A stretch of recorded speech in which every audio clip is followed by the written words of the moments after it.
আজ আমি চিকেন রান্না করব। চিকেনটাকে ধুয়ে রেডি করে রেখে দিয়েছি। এবার কড়াইটা বসিয়ে দিলাম গ্যাসে।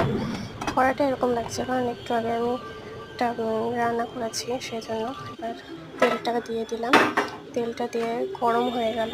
গরম হয়ে যাওয়ার পরে আলুগুলোকে ছেড়ে দিলাম। আলুগুলো এবার ভেজে নেব। আলুগুলোকে ভেজে নেওয়া হয়ে গেছে। এবার আলুগুলোকে একটা অন্য বাটিতে তুলে রেখে দেবো। এটা যখন মাংসটা ঝোল দিয়ে যখন জল দিয়ে করবো, ফোটাবো, তখন আলুগুলো দিয়ে দেবো। এরপর পেঁয়াজ আর টমেটো লঙ্কা সব ভেজে নিচ্ছি। পেঁয়াজটা প্রথমে ভেজে নিয়ে ঢেকে রেখে দেবো।